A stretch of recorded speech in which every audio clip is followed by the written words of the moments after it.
Hello, dear listeners. Before we begin today's story, I want to send a very special hug to three amazing people who left such lovely comments. Jenny Haverly from Johannesburg, South Africa, Nancy Sawyer from Warrensburg, New York, and Mary Hughes from Bakersfield, California. It's truly a joy to have you here. Knowing our stories are reaching so many corners of the world is just heartwarming. And what about you, dear listener? Tell me in the comments where you're listening from. I love knowing where you all are from, and who knows, maybe your name will be featured in the next video too. Now then, let's begin today's story. The first sound of Kate Reynolds' new life was a pathetic sputter, a cough, a gasp, and then silence. The engine of her beat-up 20-year-old sedan died, leaving her stranded on the shoulder of a quiet country road. Through the heat shimmering off the hood, she could just make out a weathered wooden sign in the distance. Welcome to Franklin, Tennessee. She was miles from her destination, and her fresh start was already broken. With a cry of pure frustration, she slammed her palms against the steering wheel. The impact did nothing but send a stinging vibration up her arms. It felt like a cruel joke from the universe. Just 1 week ago, she'd had a life, or at least the semblance of one. An apartment in the city, a soul-crushing but steady job at a call center. Now, she had nothing. Fired due to corporate restructuring, served with an eviction notice she couldn't fight, she was packing the meager remains of her life into this rust bucket on a desperate pilgrimage to her grandparents' house, her last refuge. Tears of frustration pricked her eyes. She tried her phone. No signal. Of course.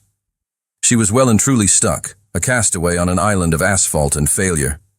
She was about to drop her head to the steering wheel and give in to the overwhelming despair when the crunch of gravel sounded behind her. An old, dusty pickup truck, the color of a faded blue sky, had pulled over. A man swung out of the driver's side. He wore worn-in jeans that hugged his frame, a plain gray t-shirt stained with grease, and a pair of sturdy work boots. A light stubble shadowed a strong jawline, and as he approached, he pushed a stray lock of dark hair from his forehead, revealing eyes the color of warm whiskey. "Looks like you're having a rougher welcome to Franklin than most," he said, his voice a low, calm rumble. He offered a small, kind smile that seemed to instantly soothe the frantic edges of her panic. "You could say that," she replied, her voice thick with unshed tears. "Let's have a look," he said, not waiting for permission. He moved with a quiet, easy confidence. He leaned under the hood, his hands moving with a practiced, knowledgeable grace. She watched the muscles in his forearms flex as he tinkered with the engine. He didn't treat her like an inconvenience or a damsel in distress. He just worked, a focused calm radiating from him. Within minutes, he had coaxed the engine back to life, albeit with a rough, unhealthy-sounding cough. "It's not a permanent fix," he said, wiping his greasy hands on a rag he pulled from his back pocket. "But it should get you into town. I'm Trav, by the way. I'm a mechanic over at Dale's garage."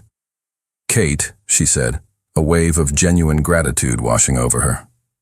"Thank you. You're a lifesaver." "Just being neighborly," he replied. "Where are you headed?" It turned out her grandparents' house was just a few blocks from his workshop. He insisted on following her in his truck. "Just to make sure she makes it," he said. The gesture was so simple, so unexpectedly thoughtful, it made her heart ache a little. When she finally pulled into the driveway of the small, welcoming house, he stopped his truck at the curb. He got out, walking over to her window as she cut the sputtering engine. He leaned down, his gaze holding hers. The setting sun caught in his eyes, making them glow.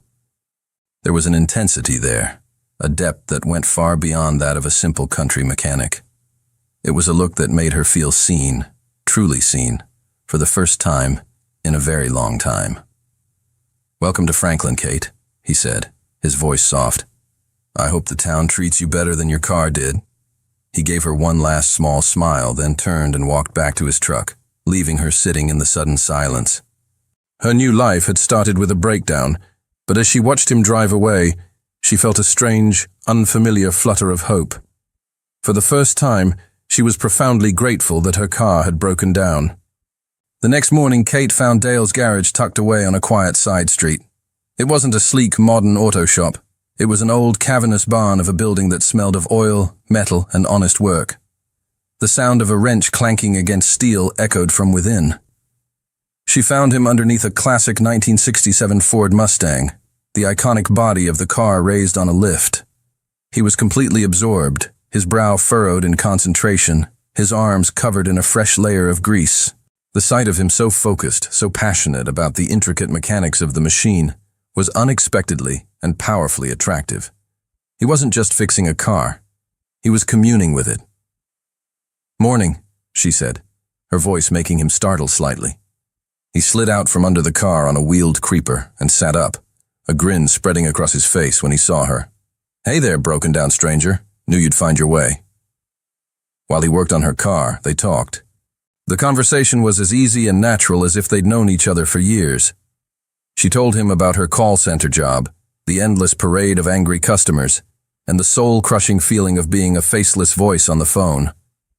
She confessed her dream of being a writer, of creating worlds with words instead of just repeating a script. He listened, truly listened, asking thoughtful questions. In turn, he spoke of his own past, though in vague, carefully chosen terms.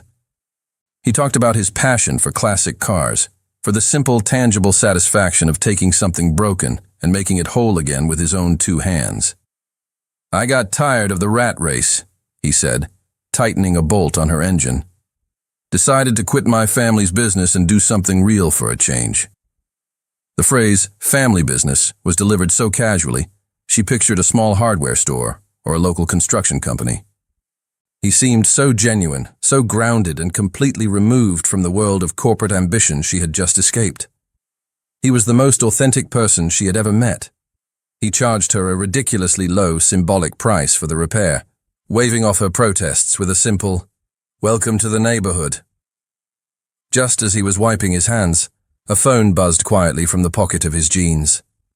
The ringtone was a discreet, low hum, not the loud chime she would have expected. He pulled it out, his brow furrowing as he glanced at the screen. He turned away from her, taking a few steps toward the back of the garage for privacy. The relaxed, easygoing posture of Trav, the mechanic, vanished, replaced instantly by a subtle, almost imperceptible straightening of his shoulders. A quiet authority settled over him. His voice was low, but in the cavernous quiet of the garage, she caught fragments of the conversation. The tone was what struck her. It was the voice of a man used to giving orders, a voice that expected to be obeyed. "No, postpone the board meeting," he murmured, his back still to her. "I'll handle the Tokyo merger on Monday. My decision is final." He ended the call and stood there for a moment, his shoulders still tense. Then, he took a visible breath, and the tension seemed to melt away. He turned back to her, the relaxed, friendly smile of Trav returning to his face, but it didn't quite reach his eyes this time. There was a shadow there, a flicker of a world she couldn't see. A dozen questions bubbled up in Kate's mind. Board meeting? Tokyo merger? It didn't fit. It didn't make sense. "Tokyo merger?" she asked, trying to make the question sound light, casual, as if she were only half listening. He met her gaze, and for a fraction of a second she saw a flash of something in his eyes, a flicker of conflict, of a man weighing his words. He broke eye contact, his attention suddenly focused on a stray wrench on the workbench. "My family has business," he said, his voice dropping to that same low, serious tone she'd overheard. "It's complicated. I try to stay out of it, but sometimes they pull me back in." He offered no more. He picked up the wrench, his focus now entirely on the tool in his hand, leaving a dense, heavy silence hanging between them in the oil-scented air. It was a clear, unspoken signal. Do not ask more. Kate didn't push. But as she drove away from the garage, her car running smoother than it had in years, a seed of curiosity had been planted. It was a seed that had a name. The mysterious, complicated family of Travis Davis. A week later, Travis found Kate on her grandparents' front porch, staring at her laptop screen with a look of pure, unadulterated frustration. A single lonely paragraph sat in the middle of a blank white page, Writer's block? He asked, leaning against the porch railing with a knowing smile. It's more like a writer's fortress, she sighed, closing the laptop with a snap. I can't get past the wall. Every idea I have feels stale and recycled. You're still thinking in city terms, he said, his eyes twinkling. Too much concrete in your head. Come on, I'm going to show you how life works in Franklin. He didn't take her to a local landmark or a quaint cafe. He drove his old pickup truck down a series of winding dirt roads until they arrived at a sprawling ranch owned by a friend of his. The air smelled of hay, earth, and the sweet scent of wildflowers. The afternoon became a charming, hilarious montage of Kate's country education. Travis, with a patience that was both amusing and incredibly endearing, taught her how to approach a horse without spooking it, how to hold the reins, and how to gently guide the massive, gentle creature on a slow walk around the pasture. He stood close behind her, his hands briefly covering hers on the reins to adjust her grip. The accidental brush of his fingers against hers sent a jolt of warmth through her that had nothing to do with the afternoon sun. His voice was a low, steady murmur in her ear, and she was acutely aware of his solid presence at her back. Later, he dared her to try milking a cow. The attempt ended, predictably, in disaster, with her managing to spray a stream of warm milk directly onto his t-shirt. The initial shock on his face quickly dissolved into a deep, rumbling laugh, a sound so genuine and infectious that she couldn't help but join in, their shared laughter echoing across the open fields. In that moment, surrounded by the simple, earthy reality of the farm, the last vestiges of her city stress seemed to melt away. As the sun began to dip below the horizon, casting long, golden shadows across the land, they sat on the worn wooden steps of the ranch's main house, sipping cold lemonade. A comfortable, peaceful silence settled between them. I can't remember the last time I felt so light, she admitted, her voice soft. So present. Me neither, he replied, his voice equally quiet. He turned to look at her, his expression serious, the earlier playfulness gone. The fading light caught in his whiskey-colored eyes, and the easy camaraderie of the day deepened into something else, something more intense. The air grew thick with unspoken words.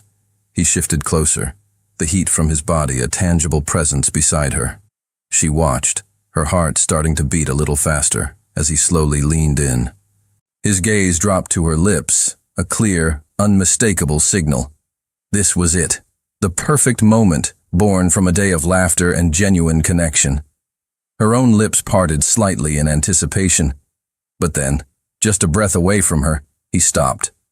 A flicker of conflict, of inner turmoil crossed his face.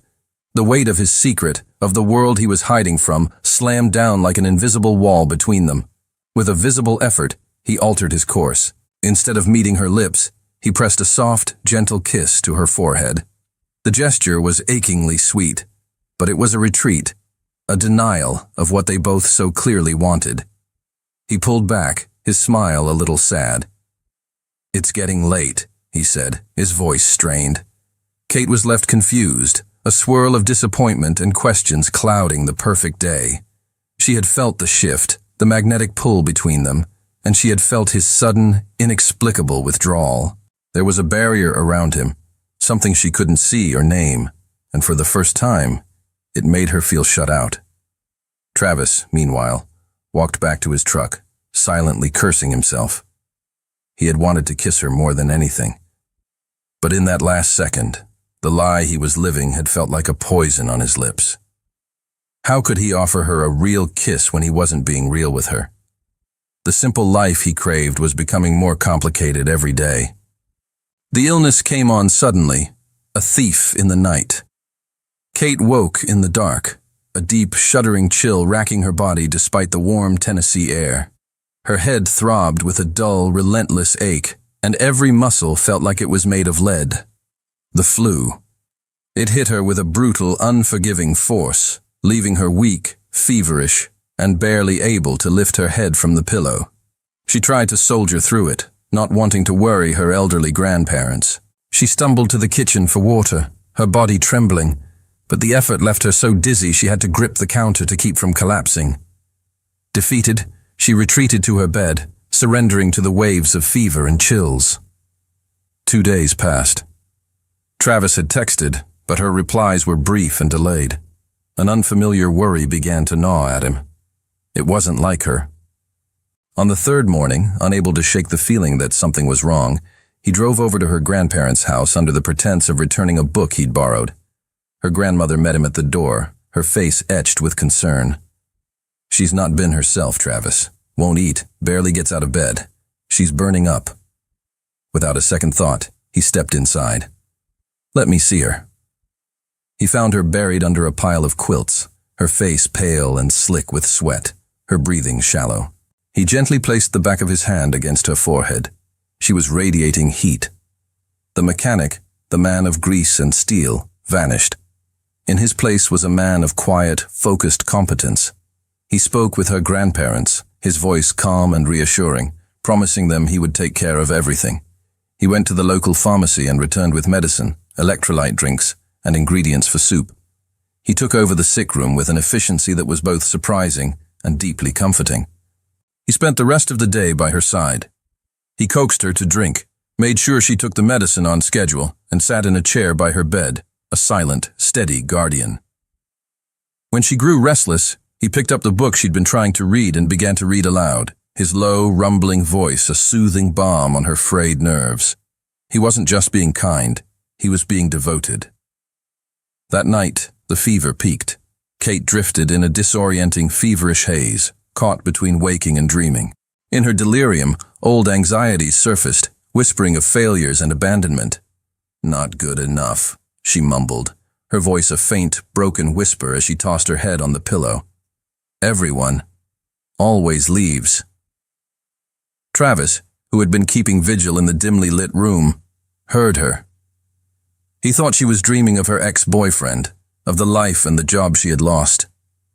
His heart clenched, with a fierce, protective ache. He leaned forward and gently took her hand, his own large, calloused hand enveloping hers. "You are more than enough, Kate," he whispered, his voice raw with an emotion he made no attempt to hide. He believed she was asleep, that he was speaking into the void of her fever dream, and so the truth came out, pure and unfiltered. "You're everything." He squeezed her hand gently, a silent, powerful promise. "And I'm not going anywhere." In the depths of her fever, floating in the hazy space between consciousness and dream, Kate heard him. The words weren't just sounds, they were anchors. They cut through the fog of her illness and settled deep in her soul, a profound comfort that was more potent than any medicine. They were a promise. But as she drifted back toward sleep, a single persistent question echoed in her mind. Who was this man? This gentle, grease-stained mechanic who cared for her with such fierce devotion and made promises like he had every right in the world to keep them. A few days later, the fever had broken, leaving Kate weak but clear-headed. She was sitting on the front porch swing, wrapped in a quilt, the new sketchbook Travis had given her resting unopened in her lap. She was trying to soak in the gentle afternoon sun when a sleek black sedan purred to a stop down the street.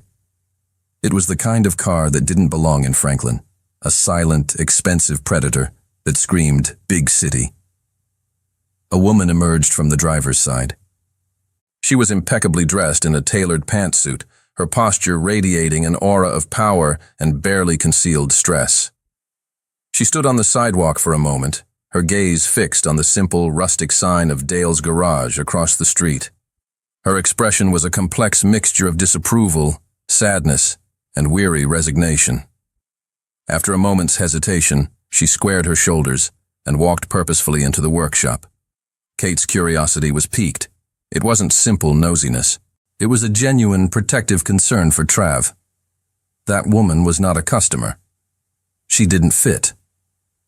On a sudden impulse, Kate stood up. She went inside, poured a cup of coffee into a travel mug, and headed across the street. It was the perfect friendly pretext. Just bringing a coffee to the guy who took care of me. As she neared the large open bay door of the garage, she heard voices from within. They were raised, not in a shout, but with the sharp, strained edge of a serious argument.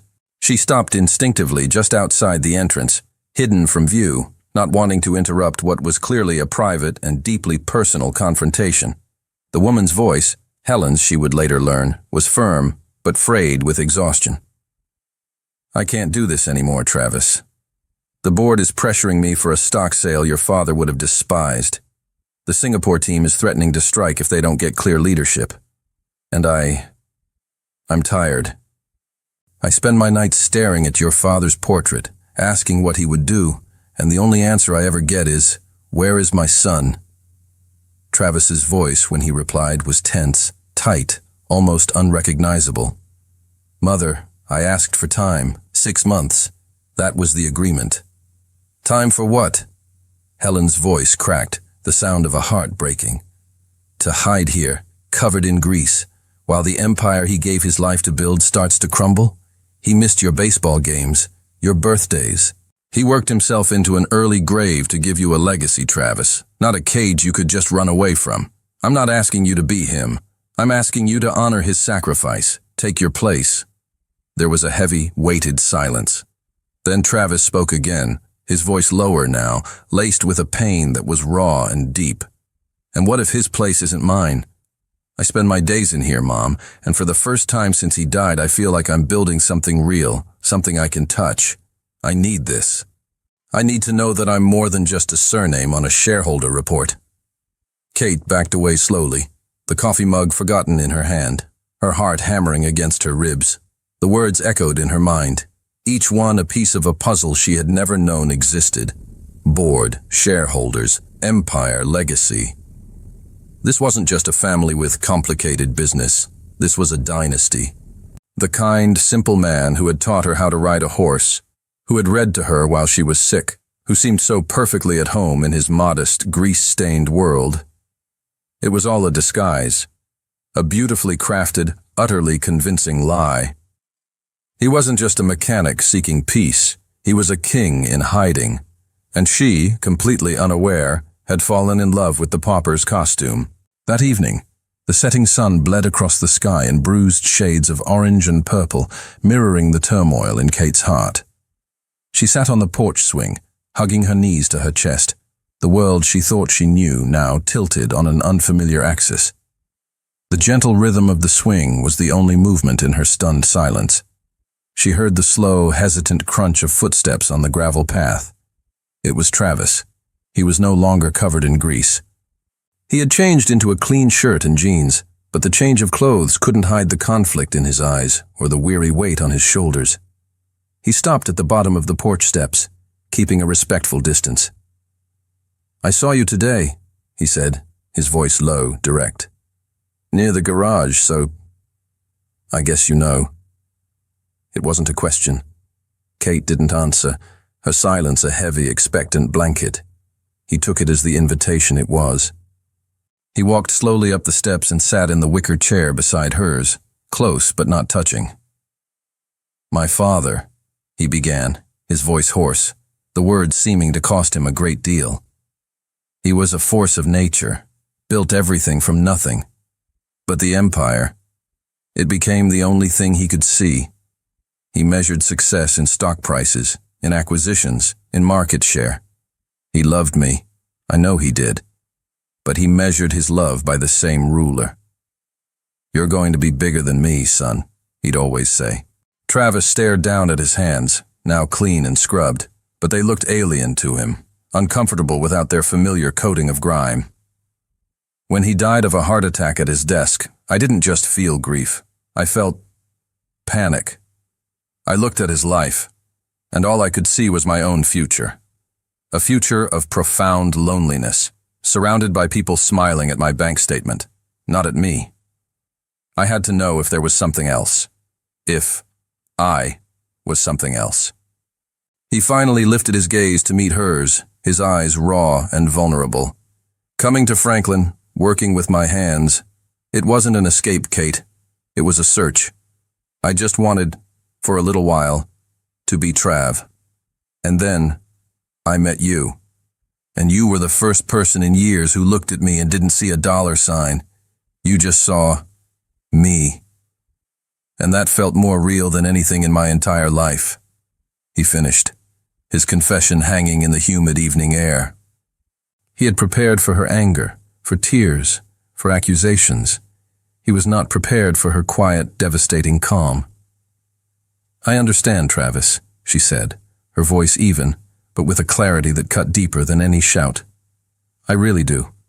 I understand why you needed to run, why you needed to find yourself." She paused, and when she looked at him, her eyes were filled with a deep, shimmering hurt. "The lie isn't what hurts me. It's the reason for it. You've been here for months. You got to know me. You saw who I am, what I value, and you still didn't trust me." Her words were a quiet indictment, and he had no defense. "You kept up the disguise," she continued, "because somewhere, deep down, you were still waiting for me to prove you right. You were waiting for me to show my hand, to ask for money, to reveal myself as just another person who wanted something from you. You were testing me." She stood up, her calm posture a stark contrast to the storm in her eyes. "You weren't hiding from your world, Travis. You were hiding from me." Her voice finally trembled, just a little. "I need some time. I fell in love with a man I thought trusted me as much as I trusted him. And now I don't know who you are. And I'm not sure you know who I am either." She turned and walked into the house, closing the screen door softly behind her. The gentle click was the loudest, most final sound Travis had ever heard. It left him alone on the porch, shattered not by her anger, but by the undeniable, heartbreaking logic of her disappointment. A month passed in a haze of silence and furious creativity. The easy laughter from the garage, the comfortable quiet of evenings on the porch. All of it was gone, replaced by the relentless rhythmic click of keys on a laptop. Kate took her heartbreak and poured it onto the page.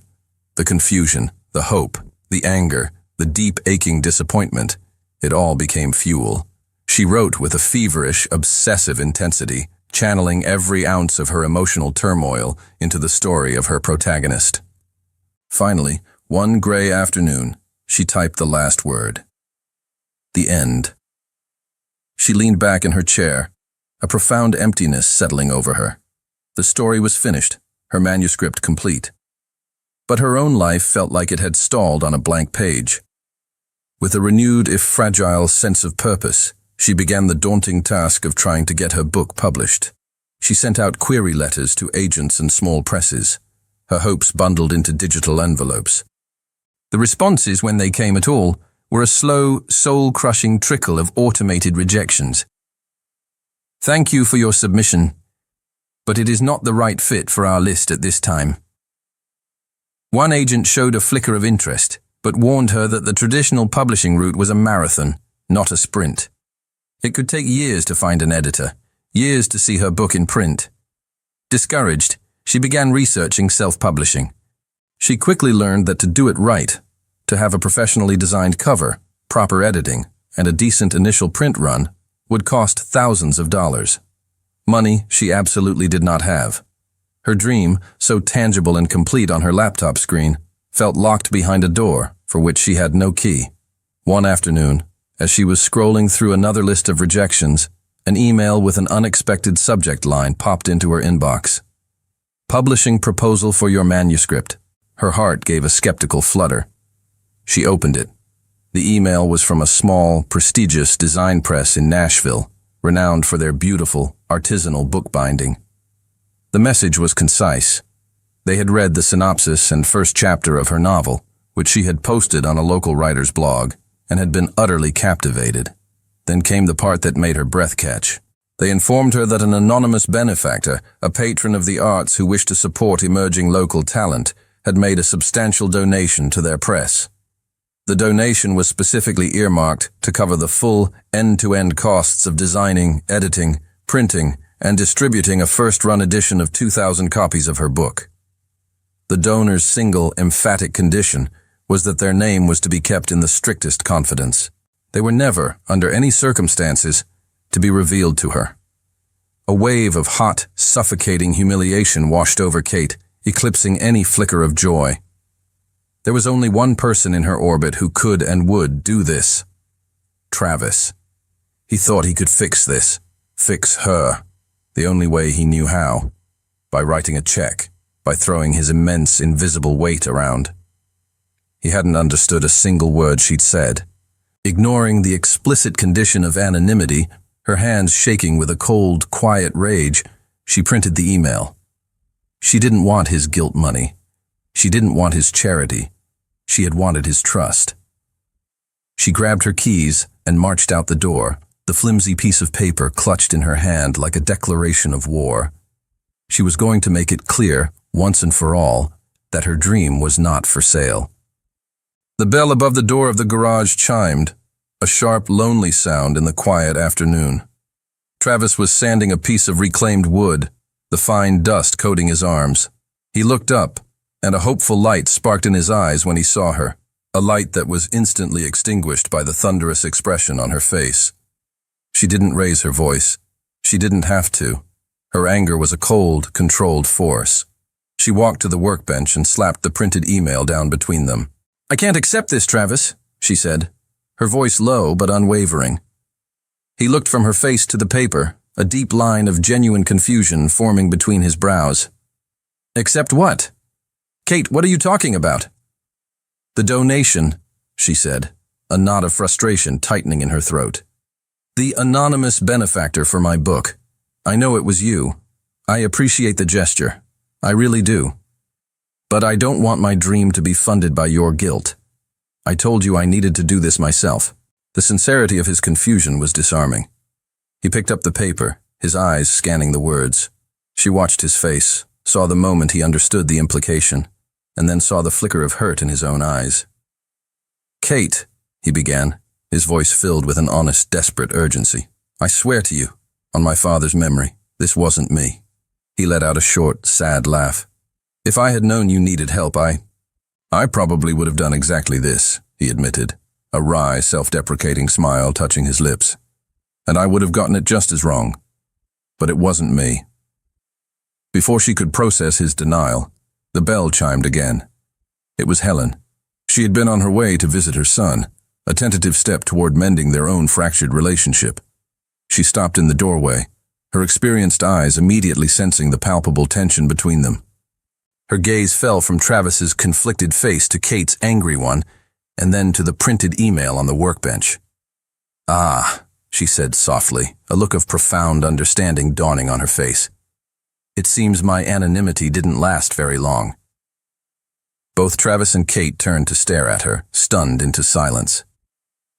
"You?" Kate whispered, the single word full of disbelief. "It was me," Helen confirmed, stepping further into the garage. She walked toward them, her expensive shoes making soft sounds on the concrete floor. Her gaze was fixed on Kate, and it was surprisingly gentle. "I read the synopsis of your book," Helen explained, "the one you posted on the Franklin Writers blog. The story of a young woman who leaves her old life behind to find something more authentic, something real." Her gaze shifted, moving from Kate to her own son, who was watching her, utterly astonished. Helen's eyes filled with a sudden shimmering film of tears. "That story. It reminded me of my Travis," she said, her voice cracking with emotion. "And even more, it reminded me of the man my husband always wished he had the courage to be." She looked back at Kate, her expression a mixture of gratitude and a deep, maternal sadness. "I didn't invest in your book because you're the girl my son is in love with," she said, the statement so matter-of-fact it made both of them flinch. "I invested in it because your story gave me hope. Hope that maybe, just maybe, my son has finally found someone who understands the part of him that has no price tag." She reached out and gently touched Kate's arm. "I wasn't trying to buy your dream, my dear. I was thanking you for showing my son that he was allowed to have his own." The revelation hung in the oil-scented air, a stunning, beautiful truth that recontextualized everything. It wasn't an act of guilt from a billionaire. It was an act of hope from a mother. It was a bridge, not a wall, and it left Kate and Travis standing side by side, united by a gesture of profound depth that neither of them had ever expected. After Helen left, a new kind of silence settled over the workshop. It wasn't the heavy, angry silence of before, nor the awkward silence of strangers. It was a quiet space of reflection, thick with the weight of the revelation that had just unfolded. Kate, still reeling, was the first to speak. Her voice was low, sincere, stripped of all its earlier anger. "Travis, I'm sorry," she said, looking at the worn wooden workbench between them. "I accused you, unjustly." He shook his head immediately, closing the distance between them until he stood on the other side of the bench. "No, Kate, you have nothing to be sorry for. You assumed the logical thing based on the man I showed you I was. This is my fault." He leaned his hands on the bench, his gaze fixed on hers, his vulnerability a raw, open wound. "When you said I was testing you, you were right. I didn't see it then, but you were. I was so consumed by my own fear of being used again, so focused on the past, that I couldn't see the incredible, honest person standing right in front of me." His voice dropped, full of a self-awareness that was painful to witness. "I wasn't doubting you, Kate. I was doubting that something this good could possibly be real. And that's my failing, not yours." His complete and total ownership of his mistake, his refusal to let her share the blame, disarmed her completely. The last of her anger dissolved, replaced by a wave of empathy. For the first time, she saw past the billionaire and the mechanic, and saw the man, burdened by his own scars. "So," she said, her voice a little stronger now, a flicker of a challenge in her eyes as she finally met his gaze. "What do we do now?" The question was not about the book. It was not about his mother's money. It was about them. He understood the challenge implicit in her words. This wasn't forgiveness, not yet. It was a door, cracked open just enough for him to prove he could be the man she deserved. A slow, genuine smile, the first she had seen in over a month, spread across his face. It was a smile of pure, unadulterated hope. "Okay," he agreed, his voice firm. "No more secrets, no more half-truths." He paused, his smile turning a little shy, a little nervous. "But for that to work, you're going to have to let me take you on a proper first date. For real this time." The proposal hung in the air. It wasn't a grand, sweeping solution. It was something much smaller and much more meaningful. It was a quiet, honest request for a new beginning, a chance to start over, from scratch, with all the cards on the table. The following evening, Kate waited on her grandparents' porch, a nervous flutter in her stomach. She had no idea what to expect. A limousine? A helicopter whisking her away to a 5-star restaurant in Nashville? The possibilities that came with his reality were dizzying. Instead, a familiar welcome sound filled the quiet street. It was the low, throaty rumble of the 1967 Ford Mustang. It pulled up to the curb, but it was transformed. The car, which had once been a work in progress, a symbol of his disguise, was now impeccably restored. Its deep blue paint gleamed under the twilight sky, the chrome polished to a mirror shine. It was no longer just a mechanic's project. It was a masterpiece. It was the first tangible proof that he could merge his two worlds. He got out, not in a suit, but not in his grease-stained work clothes either. He wore dark jeans, a simple, well-fitting black shirt, and the same kind smile he'd had the day her car broke down. He didn't take her to a fancy restaurant.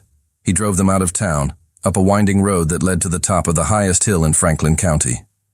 There, silhouetted against the star-dusted sky, stood an old, abandoned observatory, its dome a dark half-sphere against the heavens. From the trunk of the Mustang, he produced not a catered dinner, but a wicker basket filled with sandwiches from the local diner, a bottle of red wine, and a thick, soft blanket. In the center of the observatory's dusty floor, he had already set up a large, powerful telescope. "My first love," he said with a shy, almost boyish smile, gesturing to the telescope. "Before the cars, before everything else, I wanted to be an astronomer." Under the vast, silent canopy of the Milky Way, far from the demands of his empire and the ghosts of their misunderstandings, he finally opened up. He didn't talk about stock values or corporate strategy. He pointed out the constellations, telling her the stories his father had taught him as a boy before the business had consumed him. He spoke of the profound, crushing loneliness he'd felt after inheriting an empire, a feeling he compared to the cold, empty space between galaxies.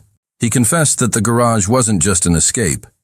It was an attempt to reconnect with the few precious memories he had of his father from before the fortune was made.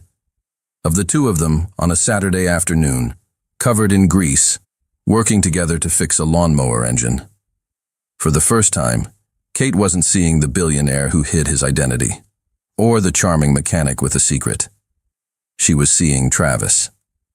A man trying to map his own place in the universe, trying to reconcile the boy who loved stars with the man who inherited the world.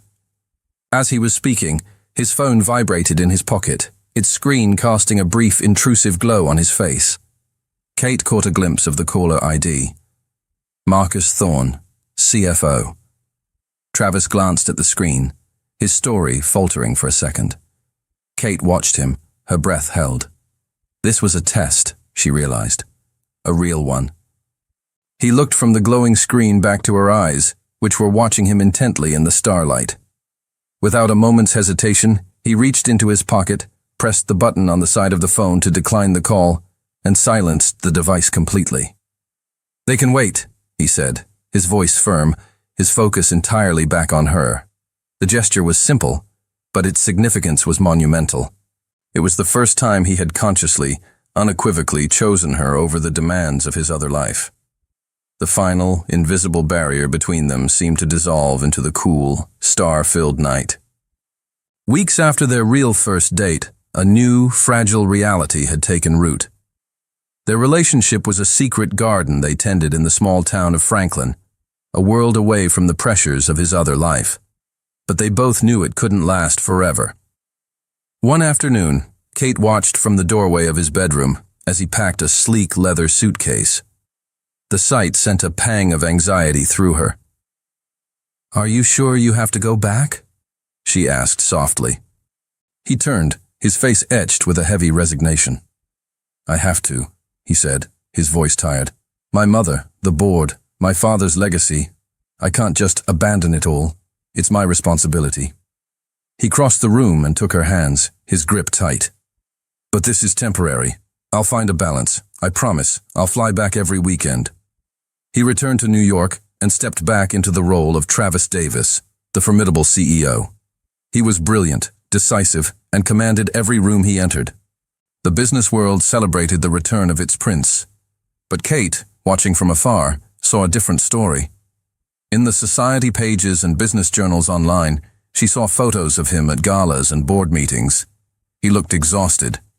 The light she had seen in his eyes at the observatory was gone, replaced by a familiar, haunted look. The look of his father. The promised weekends began to falter. A board meeting emergency one week. An unexpected crisis in the Asian market the next. The calls became shorter, filled with the weary stress of his corporate life. Kate tried to be understanding. She truly did. But a cold dread was beginning to settle in her heart. The empire he had gone back to honor was consuming him, just as he had always feared. One night, they were on the phone, his voice so strained and distant, it felt like he was calling from another planet, not just another state. "I miss you, Trav," she whispered, the ache in her voice palpable. There was a pause on the other end of the line, filled with the static of a bad connection and a world of regret. "I miss you too, Kate," he finally replied, and the defeat in his voice was like a physical blow. "More than you can possibly imagine." She hung up the phone with a painful, sinking certainty. She was losing him. Not to another woman, but to the ghost of his father, to the relentless, soul-crushing weight of an empire he had never wanted. Late one Tuesday night, Helen Davis let herself into the silent, cavernous executive suite of the Davis Corporation. She found her son exactly where she knew she would, exactly where she had found his father for 35 years. He was hunched over his massive desk, the glow of a laptop screen casting long, tired shadows across his face. He was surrounded by stacks of reports, a lone glass of whiskey sweating beside his hand. He was the perfect image of the king in his lonely castle. "Travis," she whispered from the doorway. For a terrifying, heart-stopping second, the man who looked up was not her son, but her late husband. The same exhaustion, the same haunted look in his eyes. The momentary confusion shook her to her core. He blinked, surprised to see her. "Mother, what are you doing here?" She walked into the room and sat in the leather chair opposite his desk, her expression filled with a deep, profound sadness. "I asked you to come back," she began, her voice quiet but firm. "I asked you to honor your father's legacy, and I was wrong." Travis stared at her, utterly shocked. "What?" "I spent my entire marriage competing with this office," she said, gesturing to the room around them. "I loved your father, but I lost him to this company long before his heart gave out. I would sit at home waiting, while he was here, chasing one more deal, one more zero on the balance sheet." Her eyes filled with tears, tears she had held back for years. "I see you now, and I see the same shadow falling over you. I see you becoming him. And I cannot bear to watch another man I love sacrifice his happiness on this altar of ambition." She reached across the desk and took his hand, her grip surprisingly strong. "Your father built all of this because he was terrified of the poverty he grew up in. He wanted to give us security. But in the end, his greatest fear was that he had only succeeded in building a gilded cage. He told me once, near the end, that his biggest regret was not the deals he lost, but the baseball games he missed." She looked him directly in the eye, her love for him a fierce, protective force. "The greatest legacy you can give your father isn't to run his company into the ground with your own misery. It's to have the courage to be happy. The courage he never found for himself." She squeezed his hand. "Go, my son. Go back to your life. Go back to her." The permission, the blessing from the one person he felt he owed this sacrifice to, was the key that unlocked his cage. He looked at the empire spread out before him, the reports, the global markets, the endless responsibility.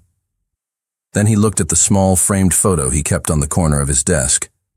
It was a picture he had taken of Kate on the ranch, laughing, her face tilted up to the sun. For the first time, the choice was not a conflict. It was a moment of absolute, soul-shattering clarity. He stood up, walked around the desk, and kissed his mother on the forehead. Then, he grabbed his coat, and without a single look back at the empire he was leaving behind, he walked out of the office. The night of her book launch, the small, independent bookstore in downtown Franklin was buzzing with an energy it hadn't seen in years. The entire town, it seemed, had come out to support her. Her grandparents stood in the front row, their faces beaming with a pride so pure it made Kate's heart ache.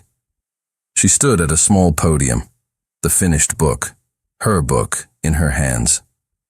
It was beautiful, the cover a simple, elegant design, her name printed in clean, confident letters. She was radiant. She spoke about her journey, about second chances, and about the courage it takes to start over. She thanked her family, her new community, and her publisher, never mentioning the anonymous donor, honoring the spirit of the gift. But as she spoke, a quiet melancholy tugged at the edges of her joy. She had emailed Travis about the launch weeks ago. He had replied with a genuinely happy and supportive message, but explained that he had a critical, unavoidable business trip to Tokyo that same week. She understood. She really did. But his absence was a palpable void in the crowded room. As she finished her speech and the applause washed over her, she scanned the crowd one last time, a hopeful habit she couldn't seem to break, searching for a familiar face she knew wouldn't be there. But then she saw him. He was standing at the very back of the bookstore, leaning against a tall shelf of classic literature, partially obscured by the crowd. He wasn't in a suit. He was in his simple jeans and a dark shirt, looking tired, travel-worn, but undeniably there. His eyes were fixed on her, and he was smiling, a real, genuine, unguarded smile that reached all the way to his soul. The world around Kate seemed to slow down, the noise of the crowd fading to a distant hum. Their eyes locked across the room, and in that single silent moment, 1,000 conversations passed between them. Later, as the line for autographs began to dwindle, he made his way toward her. He waited patiently until the last person had gone, then approached the table.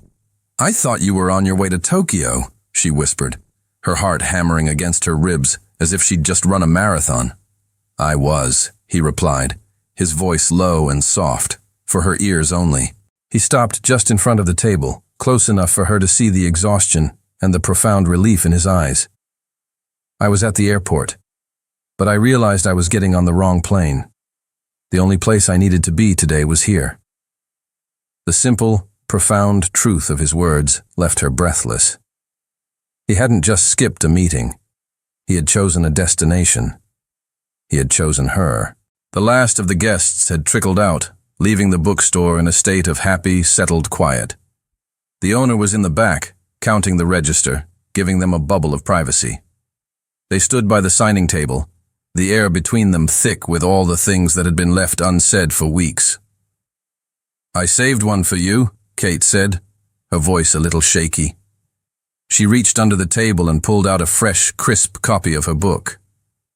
"It's the very first one the printer sent me." He took it from her, his hands gentle, holding it as if it were a sacred object. He ran his thumb over her name on the cover, a look of immense pride on his face. "I'm so proud of you, Kate," he said, his voice thick with an emotion he didn't try to hide.